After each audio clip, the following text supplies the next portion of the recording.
efficiently, this is how it could work. Like, I could experience, Is this where the intervention starts? Everyone comes in, Like, Phil, like Wes, come in. Yeah.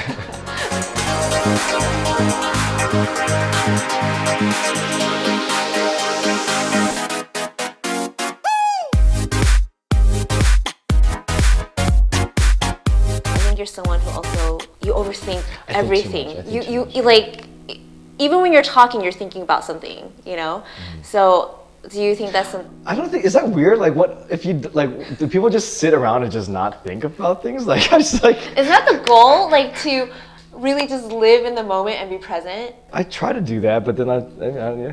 But yeah, I can still like think about in the present, what does this mean? Like, for the future. That defeats the whole purpose of being in the moment. Right. Because you're experiencing it versus what does it mean right now? Right, and I've gotten criticism for that for sure, and it's partially why the stories come out of me or these words come out of me. It's like because I think I'm looking at situations or emotions from like a different perspective or vantage point than the people that are just living it in the moment. And so then maybe that's why when people watch it, like, oh my gosh, like that's what I was going through. I never realized how to put it into words. But for me, it's like very like, oh, I thought that's just simple, I guess. Well, you are someone who's very focused on the details. Like, you are able to grasp what everyone's thinking and visualize it and put it into words. You know, I mean. Thanks. That's the nicest thing you've ever said about me. Oh, that doesn't happen often. Yeah.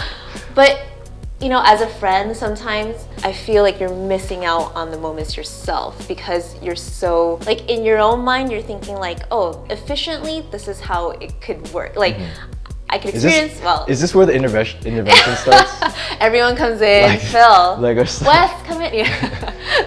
No, I like, and that's something that I have noticed where obviously you've taken Wong Fu to like 10 years of a very successful 10 years. You guys just finished Single by 30, biggest project up to date. Right, but at what cost? But at what cost? At what mental cost? Yeah, no, it really, and I think that's the side where a lot of people don't get to see or they don't know, and I think those are the things that you're hinting at on your social media where you're like, oh, if you only knew. I don't want to sound over dramatic on those posts or the way I write, but like I can't help it. Like sometimes I do think about like I do wonder like what this all this Wong Fu stuff, like I'm very grateful that it's all happened, and that itself makes me like wonder, like, do I deserve it or where do I take it? What does it mean to people?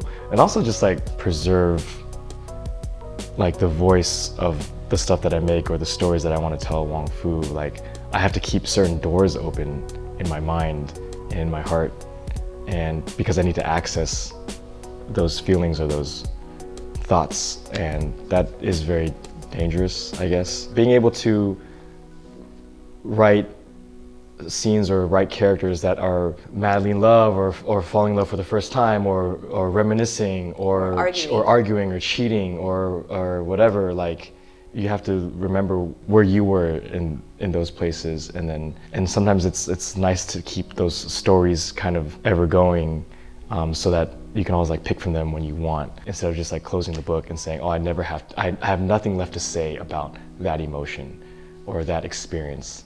As a creative person or as a person, I'm still learning, how do you find ways to access that without living in this fantasy world where all these stories are continuous? Because like you said, then you're not living in the moment, you're living in 10 other moments. Right. Life and this career, which I know just happened to you guys, but that's completely out of the ordinary, especially for Asians and Asian Americans. And a lot of times working here, it's just kind of like, oh, it is just life. But it's incredible. Yeah, no, sometimes like when I'm like alone and I'm in your dark corner. In my dark corner. Sometimes like I'll be like, oh yeah, like this is kind of crazy that it's lasted this long, and sometimes I'll like read comments on like older videos, and I'll see people like say like, oh I've watched this when I was this age and I'm watching it again now and it's even better now. And I think it's really cool that our work, especially like the relationship love stories, like evolve with people. Like I think it's cool, but at the end of the day, like I still need to get through my day, you know, like but then like getting through your day versus like how amazing it is, because I've said this to you before, and this is gonna come off totally wrong, but have you ever thought, why you? Like, why Philip Wang? You yourself started this whole movement without even realizing that it was going to become a movement. You're speaking so grandly, and sometimes I feel like I don't deserve like this kind of definition. Like I haven't done anything in my life. But you have though. I mean, that's like mainstream wise or like lifetime achievement award wise. But like, hello. Sorry. I guess I still feel very small.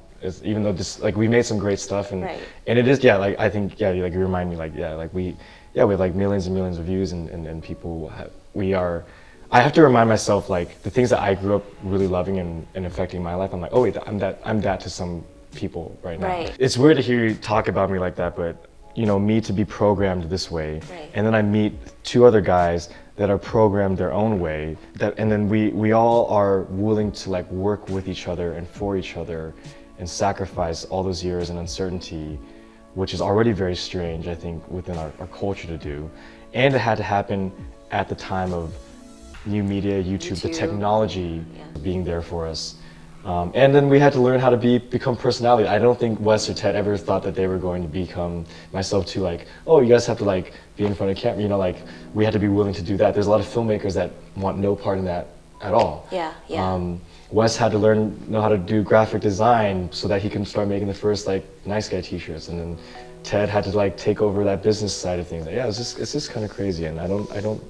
I don't know how it happened. You do understand the significance of it, and that it is crazy that your life has all the different timings and different factors that will lead to a specific purpose, you know. And I think what's inspirational about Wong Fu for me, as someone who from observation and now being a part of it, is that you guys are such real people, you know, and such real people that didn't go for the specific purpose of I'm chasing fame, I'm chasing like the specific career of I have to be in film, I'm going to be doing this, you know, or I'm going to be a director. The timing of it just happened, and you guys being who you are met it perfectly. And I guess what's continuously inspirational is that it seems that Wong Fu's journey as a company, it keeps happening that way, because you guys are going on this like this trail of, you know, strangers like YouTube events, and then movie, now Single by 30. Yeah, and I think that's where success is like a mix of having good luck but also being prepared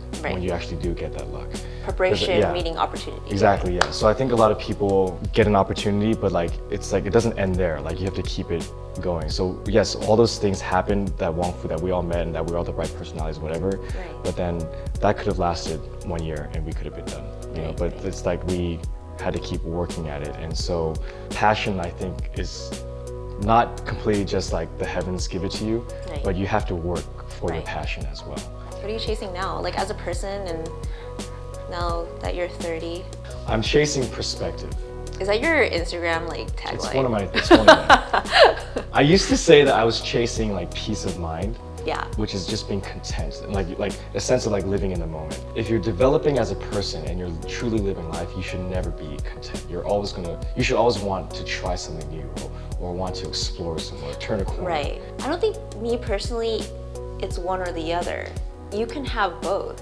You can be content and be happy with what you have and what you've been blessed with, but still have the desire to be better. And do you know how you find that balance? With perspective. I definitely do lack, because I'm just so focused on just doing more, doing better, finding better, creating better, and wanting to just keep surviving. I guess that it's not like, oh, just enjoy it, you know, like. So that's like what I'm chasing. That's the dad in you.